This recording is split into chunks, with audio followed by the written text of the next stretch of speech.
WrestleZone presents Lost in the Midcard. Here are your hosts, Jeremy Bennett and Matt Black.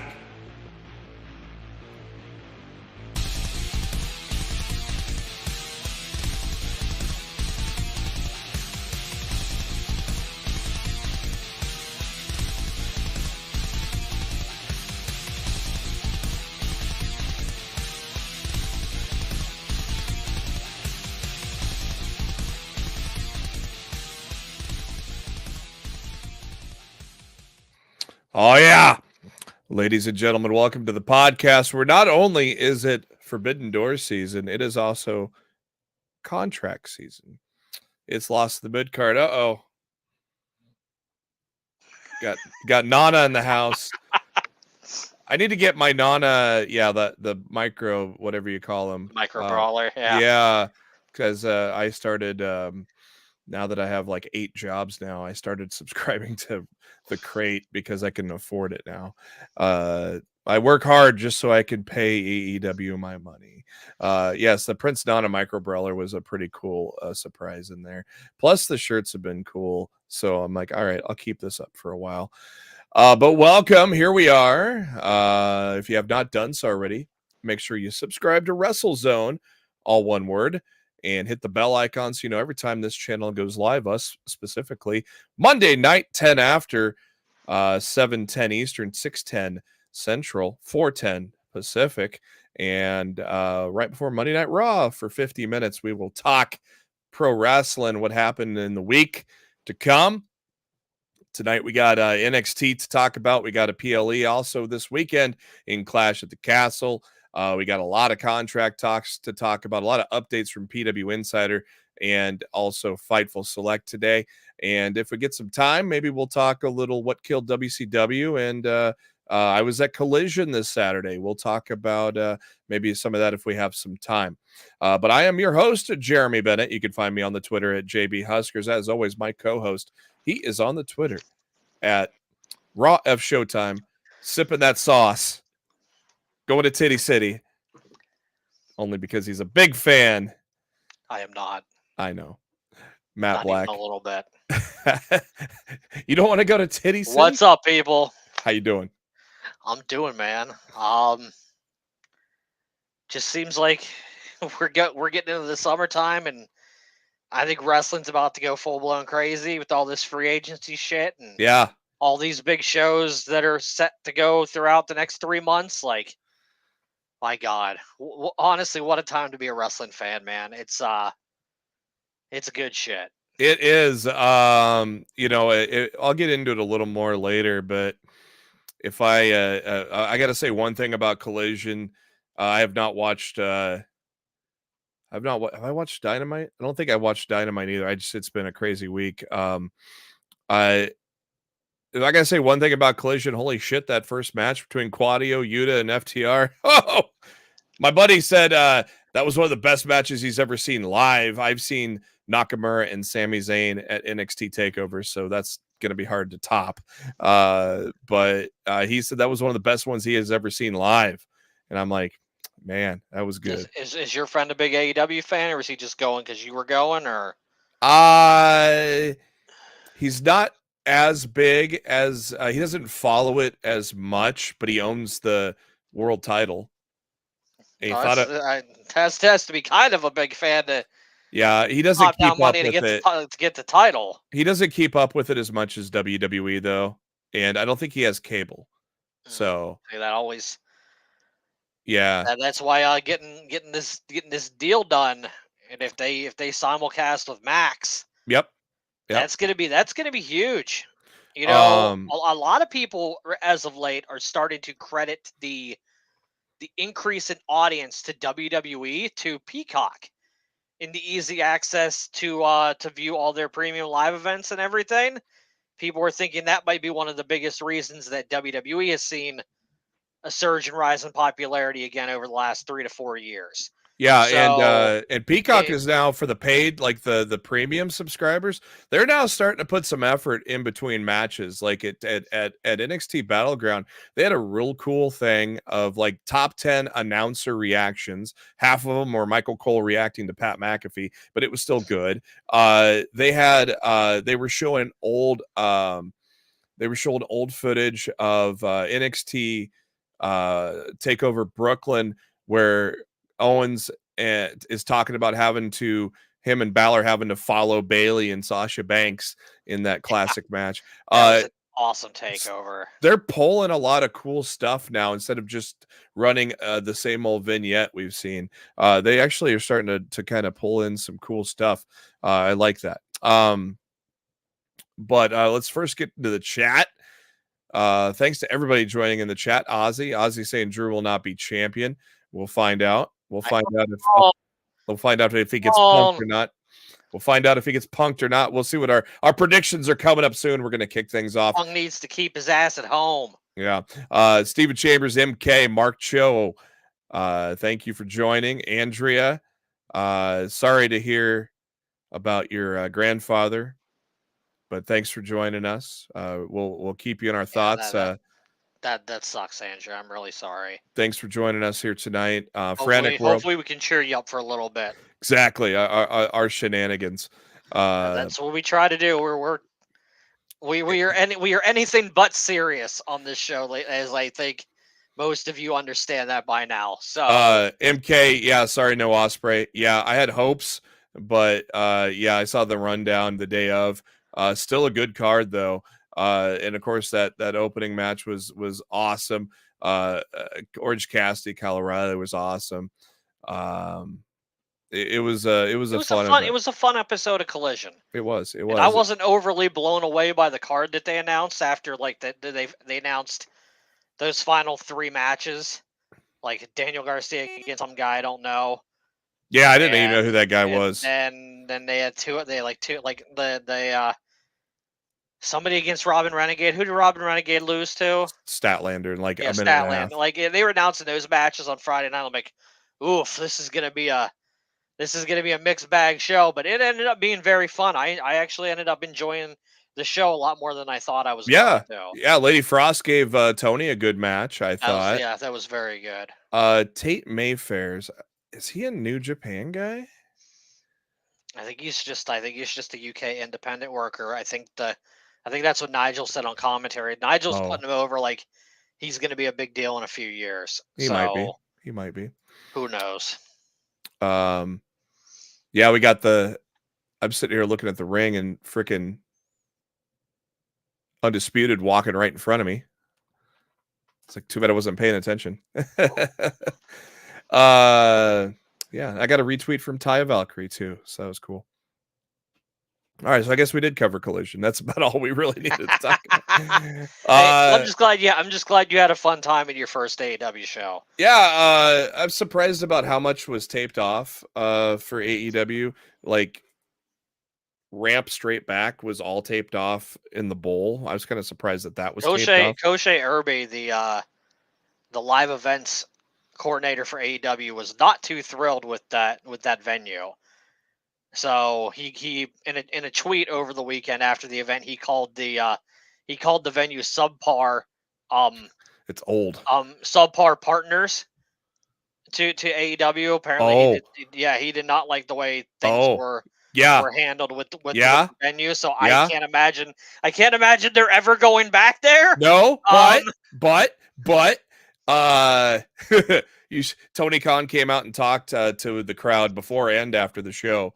And Tony Khan brought up Omaha, which is just across the river. Yeah, see, I would have thought they would go to Omaha way before. Yeah, I would. Wherever the city was that they went to. When he said Omaha, he got a gigantic pop, so that might have woke up Tony. There's a couple of brand new smaller venues that they could run.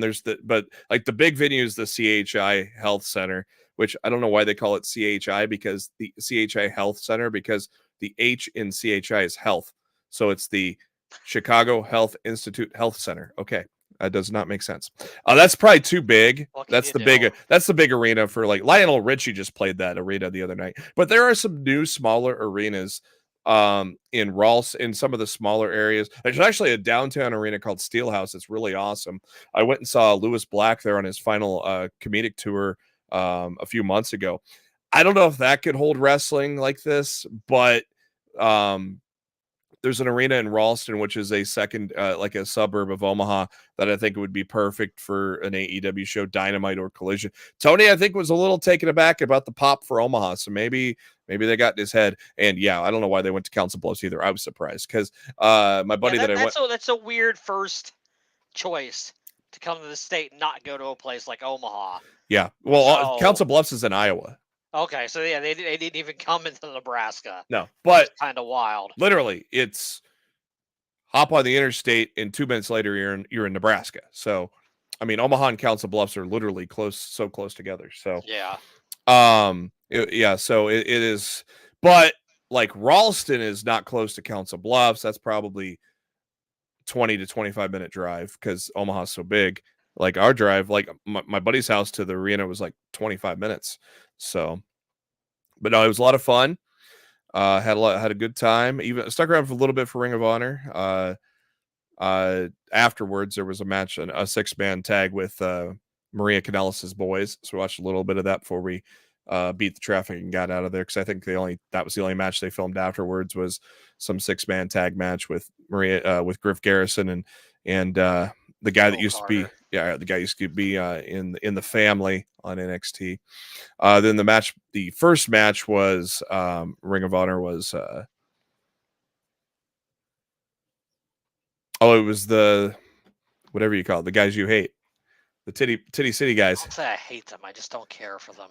They took on like 3 local jobbers. So, all right, let's get into the main story of the evening. Last night on the Peacock, a PLE on the Peacock for NXT Battleground Las Vegas at the UFC Apex in Las Vegas, Nevada. First, I got to say, Matt, I think that was a very cool venue to host an NXT takeover event like this. I saw some people say, well, they should do stand and deliver here. No, I think stand and deliver needs to be at a bigger place. But for a secondary kind of pay-per-view PLE, I thought the Apex was a great venue in Vegas. You agree? I didn't have a problem with it. I thought it looked like a nicer, more like spatial version of the Performance Center. And I just saw so many people on my timeline were trashing the venue, and I'm just like, it looks better than the Performance Center does every Tuesday night, in my opinion. Exactly. Like, so, like, I didn't understand why everybody was so, down on the venue last night. And like, as I tried to tell multiple people, I'm like, I don't really care about the venue or how many people that it holds, as long as the in-ring action is good and I enjoy the show. I don't care. Like, I think a lot of wrestling fans nowadays are way too conditioned to care about how many people were in the crowd and what the arena looks like and all that. Like, focus on what's going on in the ring, man. It's not that big of a deal. I promise you, it's not that big of a deal. I've been to independent shows with less than 300 people, and I had absolute blast because it was a really fun and entertaining show. I didn't care how many people were there. It was a good show. And I think people are way too hung up now on like numbers and figures and ratings and sellouts and all this hoopla. And like, dude, just enjoy the product, man. Yeah. I mean, if you're complaining about the size of the venue, they still had tickets for sale going into day of, so it wasn't sold out immediately. So yeah, I don't think they sold out the venue. Yeah, which is kind of a bummer. But well, what can you do? Yeah, the crowd, I guess, was maybe not mic'd up the best. I've heard a few complaints about that. MK saying I don't know if the crowd wasn't mic'd, like the ring wasn't mic'd up properly. Like the ring, like especially in the opener, like you could really tell with the ladder bumps and stuff. Yeah, like the sound just didn't sound the same as it would normally. So I don't think WWE did like their due diligence and making sure everything was properly mic'd up last night. But live and learn. Yeah, these things happen. The ring and Collision was definitely mic'd up because I heard that chop from Dax. Oh my god. A couple of them were like, oh boy. They don't call him Dax the Axe for nothing, pal. I mean, we're basically right at the stage. We actually moved up a few seats, and so then we could see the Tron. And then like Buddy went in this one row. And he's like, just sit in front of me. I'm like, all right. And then it turns out the guys behind actually showed up. But then they left like halfway through. So then we moved, so we moved a little closer to where we could see, because our original seats you couldn't see the video screen, but like literally Edge would run right at us if he was there. Unfortunately, he's hurt. So I thought it was a cool setup, everything like that, and I'm sure. Yeah, I didn't honestly, like I said, besides the mic audio issues, I didn't have an issue with the presentation of Battleground one bit last night. A lot of good feedback from the UFC people. They want to kind of be more involved now, and so that's a good thing as well. When you got two major companies under the same umbrella, a lot of those guys were happy and excited to be a part of things. Where was that at? There's a comment somewhere. Oh yeah, Frantic World. I don't get why WWE had Sexy Red on NXT. That's basically to get the casual crowd that is not NXT. If you're gonna watch NXT anyways, you're not the crowd that they're targeting for Sexy Red. Sexy Red was not brought in to bring in more wrestling fans. It was designed to bring in Sexy Red's fans. And it was designed for Booker T to yeet himself. Ugh. My God, it was horrible on NXT. Speaking of presentation that I can't stand. Well, that's just Booker T in a nutshell. But my God, it was not as bad on the pay-per-view because we only saw her twice. But God, on NXT, he's just bad. Period. Oh yeah. But my God, get the fire hose on him on NXT. My Lord, he was. Oof, it was cringe. It was very cringe, by the way. We kick things off with, as customary, usually you got a North American Championship and a ladder that usually opens up a PLE in NXT, and that's what the women did here with Sol Ruka, Jada Parker, Fallon Henley, Kalani Jordan, Lash Legend, and Mi Chin. And I'm going to say this probably for every match on this card, except for maybe the North American Championship. Very good, but nothing blew me away. It's kind of how the whole pay-per-view kind of went for me. I would probably be inclined to agree. I also think my favorite match of the night was the triple threat for the North American Championship. I would follow that with Grace and Roxanne, and then I would round it out with probably the underground match with Lola and Baszler. It would probably be my top three, and then I'd put the ladder match in, and then Paige and Trick, and I don't even know if there was anything else that I'm tag match. What was the oh yeah, that would be at the bottom because of the result. Yeah, so it's still a good match, but again, didn't blow me away. I'm so sick of the Good Brothers disrespect. Yeah. But yeah, I mean, the ladder match was okay. Plus, you ain't gonna do anything crazy because beyond Mia Yim, it was filled with a bunch of people I'm not a fan of. Yeah. Like I don't really care about any of them. None of them have been fully developed as full-blown characters yet.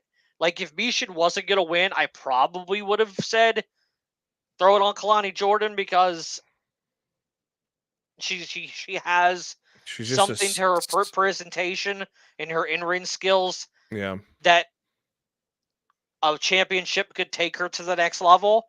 But like I looked at the lineup that they put together for this match, and I'm just like, you have a better women's division than this. Like, I think there were other. I didn't like most of the picks. Yeah. For this ladder match, and that kind of hampered my overall enjoyment of the match as well. Lash Legend has been featured a lot lately with Metaphor being a great group, and she's improved a ton in the ring. So I think Lash Legend belonged in that match. I think Steven Chambers thinking Lash Legend should have won the title. Yeah. Honestly, that's who I thought was winning going in because she gets more TV time than just about anybody else in the match except for maybe Fallon Henley. Yeah. So I kind of thought Lash was winning the title here. But they went another way, and I don't have a problem with it. I mean, Soul has had meaningful feuds since coming back from her knee injury, with Blair Davenport being the most recent. She does some Soul does some flashy moves, but I'm not invested in her as a character. That at double all. Soul Crusher was pretty damn good. the Soul Snatcher, back to back, or Soul Snatcher, yeah. But she's got some work. She has some work to do to win me over. I'm not sold on her yet.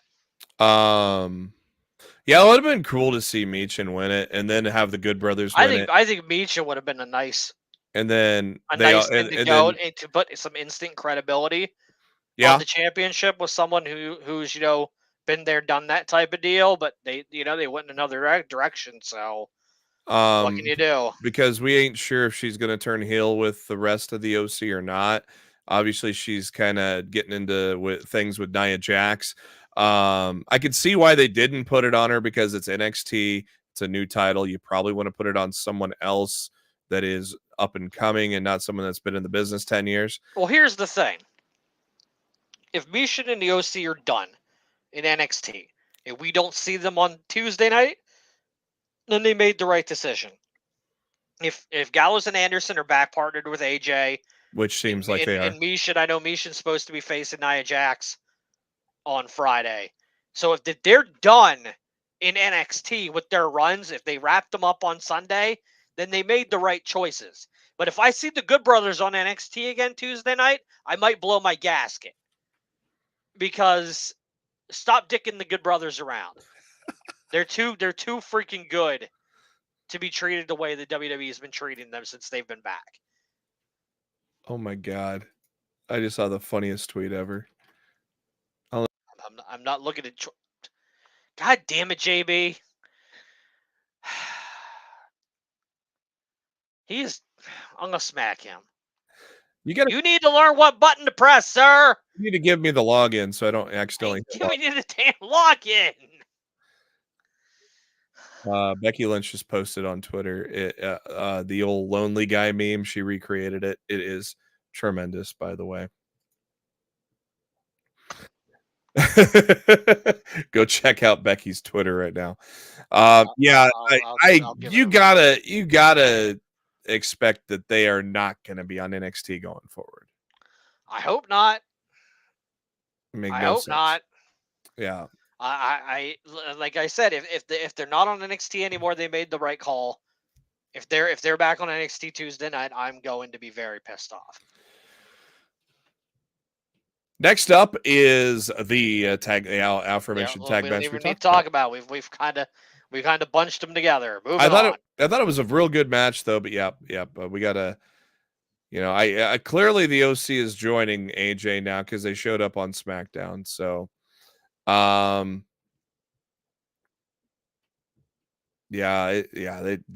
better be done. I'm hoping that's the reason. That fingers crossed that all three members of the OC are done with NXT. And then that would make sense to explain why they lost. And maybe the Good Brothers were going to get the titles a couple weeks ago. Yeah. Until the main roster was like, "Oh, we're gonna put them back together with AJ after the retirement thing." And then at that point, they're like, "All right, we need them back now." Yeah. And I would be more okay with how things went down if I knew that to be the case. Yeah, maybe that wasn't the original plan, was to have Frazier and Axiom retain. That might not have been the original plan. So next up is NXT Underground. Then you got to say to yourself, how in the world did Baszler and Rousey suck so bad when this match kicked so much ass? I love this match. The only thing I didn't like is I thought the lighting was a little too dark. But I thought they beat the shit out of each other. I thought this was a lot of fun. It was great. I very much enjoyed this match. This might have been my number 2 match, just because of the finish of the women's title match, being very Impact Wrestling-esque.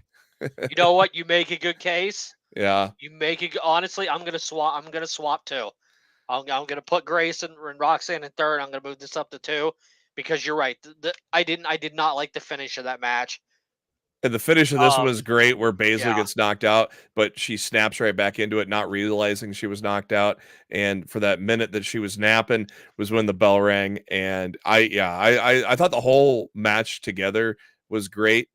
They, ever since this, Raw Underground has actually evolved into something better on NXT, because Eddie Thorpe and Dijak had a good one, and this has definitely been Lola Vice has taken it over. Yeah, this has definitely been the best one of the Underground series, but NXT has done Underground really well. It was a concept I liked, so I'm glad that they figured something out with it. And this was perfect with these two ladies. And then we got Sexy Red and her twerking later on, and Booker probably fell over. Yeah, whatever.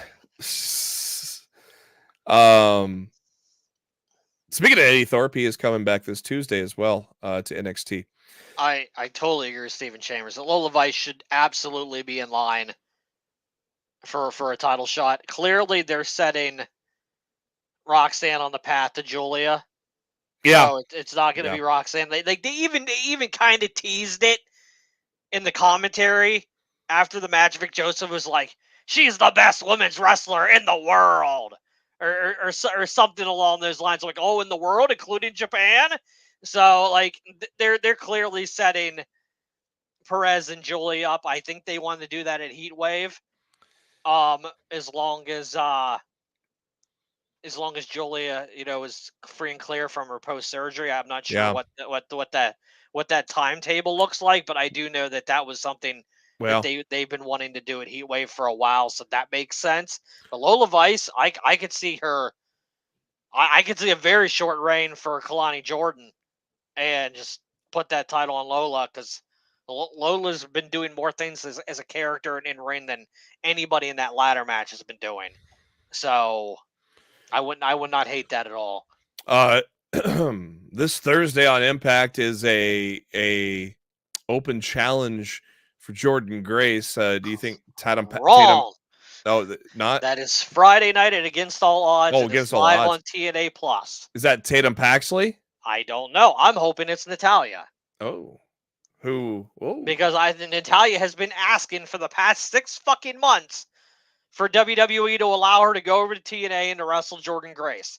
So I'm hoping, as part of their deal to potentially get things done and hammered out between the two sides, maybe they finally play nice and they let Natalya go over there and have that match with Jordan.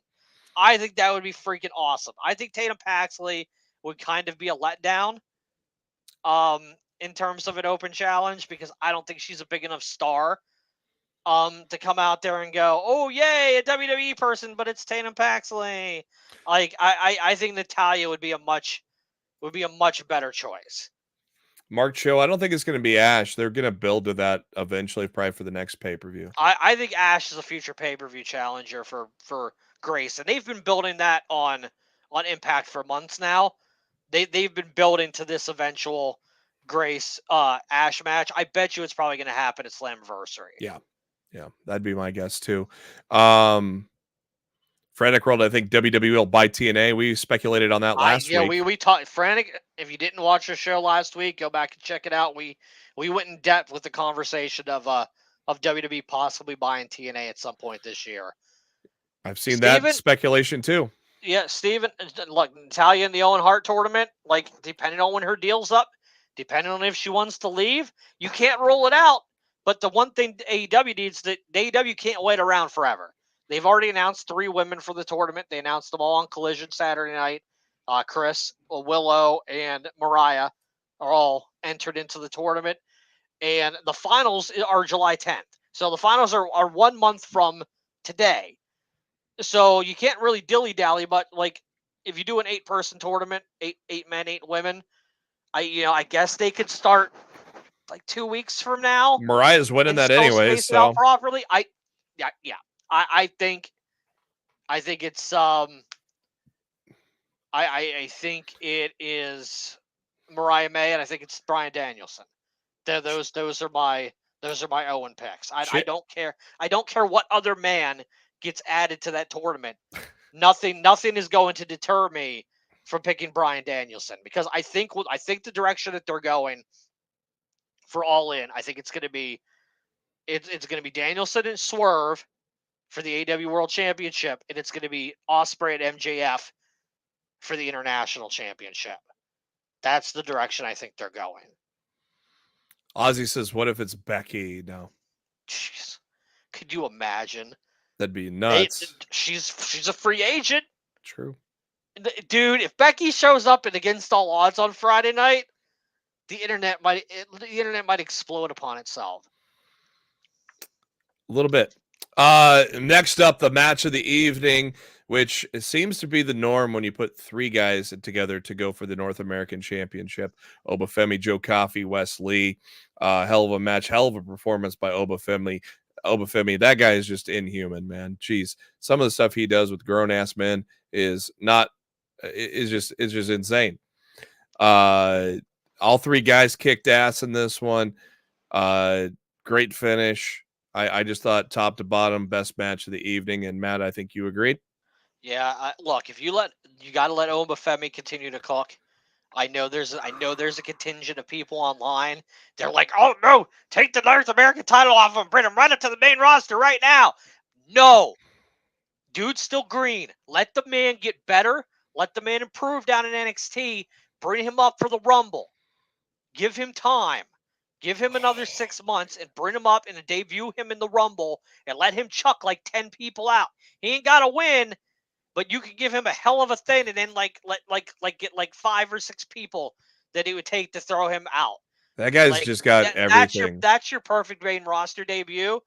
Like they should have done properly with Keith Lee. They could do it with Obafemi next year. Yeah, that guy's just got it. Let him cook in NXT for the rest of the year. Besides, nobody should be forcing NXT to be losing their roster right now when they're building up for network television this fall. Yep. Don't take away their star power of the people that they're making right now. They're going to need them when they're on CW. Yeah, just some of the shit that Oba did there, man. It was insane. It's a dude, for as little time as he's been doing this, he's insanely impressive. Yep, just like Braun Breaker, basically. And look how long they kept Braun down. Keep that in mind. And now look how it's paying off, too, because he's just killing everybody on the main roster. Yeah, I think he's about to kill someone tonight. We'll be talking about that soon. Next up is... Oh, before we get to that, though, Wesley gets ganged up by Gallus. We're in Forbidden Door season. Sean Ross Sapp certainly teased on the Twitter machine Sunday night that... Could you imagine that the Rascals could come to NXT Wesley's aid and do a 6-man with them and Gallus? Like, I would be over the moon excited to see that actually take place. Next PLE is next month. They could even do it at TNA if they wanted to. Good. Man, imagine the Rascals getting back together. That'd be insane. He owns the name, Mark Show. You don't need to change it. Yeah, he owns the name. Yeah, he does. We'll get to that later. I see what he did there. Next up, NXT Women's Championship, Roxanne Perez, Jordan Grace. Rest in peace to Jordan Grace's earrings. Apparently, she's never going to wear them in the ring again. Yep, she confirmed and I would have thought she would have learned that lesson after the first time this occurred. But now that it's occurred twice in 2 months, yeah, I think it's about time to retire wearing earrings when you're in the ring competing. Good match, sloppy ending. It wasn't even that it was sloppy. It was overbooked. Yeah. To the point of eye rollingness. Like, I didn't like overbooking with TNA involved. I didn't way. Like, but it was NXT overbooking. It wasn't NXT. TNA was involved TNA though. TNA bled over to NXT. Like Paxley and Ash and / Dana and the multiverse and it was too much. Vic was confused. I know there for a minute. In their own way they were trying to protect Grace, but I still don't think it really worked. It was fine. Like I said, I really enjoyed the match, but I felt the finish took away from the overall match itself, and that's a shame. So, what can you do? Cody Rhodes teasing he might go to NXT Tuesday. That'd be interesting. It's not a real surprise. Old friend of his. WWE is very well aware that AEW is going up against Game 3 of the NBA Finals on Wednesday, and NXT is going to stack the deck on Tuesday in hopes that they can beat AEW in the ratings this week. So they can fan the flames of tribalism on the internet for people who care about that bullshit. This Tuesday, Javon Evans, another guy that's getting a rocket strapped to him. Dude's like 19 or maybe even 18. Taking on Sean. I think he's 19. 19 now. He debuted at 18, I think. Sean Spears. That's gonna be I think that'll be a fun match to watch. He's very talented. Lexus King and trying to get his win back against Dante Chen in a Singapore. It's like the third match that they're having. Like I'm already done with this. Stop. Mi Chen against Jada Parker. So Mi Chen is coming back. But no Good Brothers at for least. now. Yeah. Oh God, they're gonna attack. The Good Brothers are gonna attack Cody. Yeah. Before Oh no. Oh God. That's what they're doing. AJ's gonna be there. They're gonna beat up Cody Rhodes. Oh jeez. I don't mean they're back on NXT programming for good. Yeah, but they're gonna be on. I'm so disgusted right now. I hate this. Trick and Ethan, not a terrible match, just a quick finish. It was way too short. Very quick. It was I felt like they were just getting going and feeling each other, since it's the first time they've been in the ring together. I thought they were just starting to click. Yeah. And it was over. And I'm like, wait, what? Like, why is this done already? You had plenty of time. You're on Peacock. Why is this already done? Yeah. Like the length of that match and the suddenness of the finish really soured me on the main event. Like I didn't even go on Twitter and comment on the match after it was done. I was just kind of just like, yeah, I didn't like that, and I was done with it. So, top to bottom, very solid show. Just nothing mind blowing, but very solid PLE. Yeah, unfortunately, we are long away from the days of the NXT takeovers when everything's a fucking banger. So, unfortunately, it's just the way things are now. Moving on to this Saturday's PLE Clash at the Castle. We are going to be live from Glasgow, Scotland. Noon Eastern start? Question mark? I think it's 1 again. Maybe noon for the kickoff. Pre-show. Okay. Yeah, I'm pretty sure it's 1. Only 5 matches right now announced. I don't know. This is the norm. Yeah. Oh, I don't know if we're gonna get any added, but let's go with the 5 that we got. Let's kick off with a triple threat tag team match for the women's tag team championships. Bianca Belair, Jade Cargill against Alba Fire, Isla Dawn, and Shayna Baszler, Zoe Stark. I don't foresee that they want to rush the beginning of the end of Jade and Bianca. So if I felt like this was going to be a SummerSlam match, I would have had Shayna and Zoe win this. And they still might. I mean, they don't have to be pinned. They could start the beginning of the end without getting pinned. I don't know, but is Jade ready to go in a one-on-one program with Bianca Belair at a major pay-per-view at this time? That's also the big question. Does WWE feel like she's ready? What do you think, Matt? I don't think she's ready, so I think they retain. Yeah. I think the longer they can keep her in a tag team right now where she can learn from Bianca and the other people that she's in there with, the better it's going to be for her when she finally does drop those titles and break out on her own and feud with Belair and, whatever it is that they choose to do. I would not be taking those titles off of her and Belair anytime soon. Yeah. I don't think she's ready. And they're not teasing it right now. I don't think all the time that she spent down in the Performance Center did her that much of good. And I think really the only thing that's going to help her at this point are the live reps. Yeah, we're trying to rush book this thing right now, and it doesn't need to be rush booked. No, I don't want it to be rush booked. No, me either. No. Oh, you said we were trying to rush book it. In the royal we of the internet. Anybody who's trying to rush book this is not looking out for the long term success of Jade Cargill as a WWE superstar. Exactly.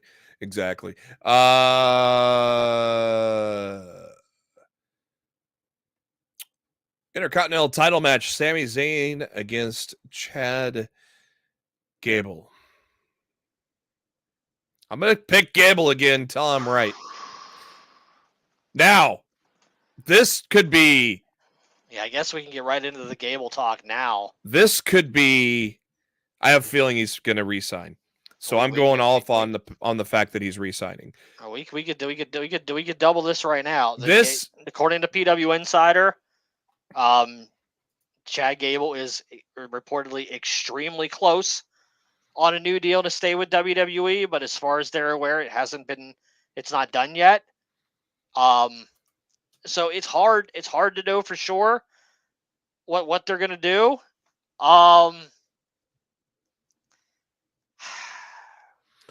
Richard got my Lebowski reference there. Thank you, Richard. Since you're going with Gable, I'm gonna go with Sami and say that Otis cost Gable the title. I am gonna repeat my prediction from last pay-per-view and say that the Creed brothers are gonna say, "Get out of the way, losers. We'll finish this job for you." I think Otis doesn't officially pop Gable till he's champion, and that sets up an IC title match between the two. So I'm going Gable here. And plus, if he's re-signing after all the work he's put in, if he's re-signing, they should put the title on him. But I'm not 100% confident in that. I'm going to go with Sami Zayn for the time being. I honestly think the Creeds are going to come in and take out Otis and Tozawa, and take them out, and then help Gable win somehow without the refs. They're certainly not pairing the Creeds with Gable until he's signed in and locked in. And I'm just going under that. They're doing the teases. Yeah. So I'm going under the assumption that it's going to be on the dotted line by Saturday. All right, I'm going to stick with Sami for now. It might change after watching Raw this evening. Yeah. But as we stand right now, I'm sticking with Sami. This is very cool to see for the women's championship. Bayley and Piper Niven getting a title shot in her home country. That's going to be a very cool moment for Piper. But she ain't winning. I don't see her winning either. Bayley and Nia Jax is the play. Yep. For SummerSlam, I don't see them deterring from that between now and SummerSlam. I just don't. You're not going to have a heel Piper Nia match either in this thing, so it just doesn't make sense. We'll save probably the most intriguing one for last. So we'll go to the I Quit match for the undisputed WWE Championship. Cody Rhodes, AJ Styles. I want AJ Styles to win, but he's not going to. No chance in hell they take the title off of Cody. I want him to win. Why? I want him to be world champion again. Not at the expense of Cody Rhodes. No, not at this point, because Cody's keeping that title. They haven't built AJ up enough to freaking strap him up right now with the run Cody's on right now. Yeah, it's. I don't even know if it's going to be Mania that they take it off of him. I don't know who's going to take it off of him at that point. The Rocking. I mean, are they going to put it on The Rock? No. Like who is going to take it off him at that point? So I don't. That I don't know. I'd like to see AJ with another run at the title, but now that the Good Brothers are back in there with him, it would have made more sense if the Good Brothers would have had some NXT tag titles and they could all three hold titles up. But alas, that didn't happen. But yeah, Cody ain't losing that match. And I can't see Cody Rhodes ever saying he quits. No. I just can't. Only unless they Mick Foley it. Yeah. That would be the only way. Drew McIntyre, Damian Priest for the World Heavyweight Championship. We are in Drew's home country of Scotland. We also have a Punk on the loose. Punk. Is he gonna screw Drew again? And then we set up Damian and Gunther. I am gonna say Punk attempts but fails. Drew wins in his home country. They book. It's going to be tough with the general crowd. It's going to be tough. But I think they book Drew as the babyface against Punk somehow. I'm hoping. I don't know if that can work with the general crowd though. I think you triple threat them at SummerSlam. Drew I think you Drew do Punk and Drew Gunther. Gunther and Punk. I think that's the play. I think I think you know how they do it. Very easy. Punk wins Money in the Bank. Mm. I'm cashing in at SummerSlam. Sorry, Gunther, and Gunther gets pissy about it. You make it a triple threat match. You have Punk win Money in the Bank, cash in ahead of time, like RVD style. It's a way to not pin Gunther. And you do the triple threat there. Yeah. That's to me that's the play. I fully came into this expecting Drew to win because I think WWE is in a very dangerous position. Does this go on last? It has to. Yeah. It has to. I think they made a lot of people angry 2 years ago when they dicked him with Roman, and I feel if in his home in Glasgow, yep. If you don't crown him up, woof. Fully agree. And quickly, we'll go over the rest of the things here. It is fully expected that tonight will be Ricochet's final appearance in WWE on WWE Raw. We'll find out if he's getting written off somehow. I would expect a hero's welcome by the crowd in attendance that is reading the message boards and knows that he's probably going to be gone. So I would expect him to get a huge ovation tonight. I just hope. I don't know. I'm a little baffled that in the Triple H era, Triple H could not get Ricochet booked well. It was years of Vince tarnish that I think it was impossible to remove. Unfortunately, Vince ruined him for years, and Triple H could only do so much at that point once he got control. Ricochet needs to leave to reinvent himself and to eventually come back later. Yep. And as for Natalya, a source is describing the situation as, quote, it's getting done. So it looks like that might be about as close, sounding about as close as it is to getting done as Gable is right now. And that's, of course, from PW Insider earlier today as well. So there's your updates on that. Real quick, we got 1 minute left. What were your thoughts on who killed WCW? I thought it was a well done first episode. I enjoyed it. I did. I liked the first episode. And I'm not a big fan of the Dark Side of the Ring series, so I wasn't sure how I was going to enjoy this series, but I liked it. It's nice to hear from a lot of people that, aren't employed by WWE who were there and, who went through it all. So I'm looking forward to checking out episode 2. I've got the DVR set to record the series, and hopefully for a fun show. Hopefully we get a good episode of Raw tonight. Hell yeah. It is almost time. No Dick Wolf tonight because we got 911 on there. So, but they are getting ready to start up Monday Night Raw. So have yourselves a good week. Enjoy wrestling. Don't be a tribalistic bitch. Matt and I will be back with our Clash at the Castle review. Have fun.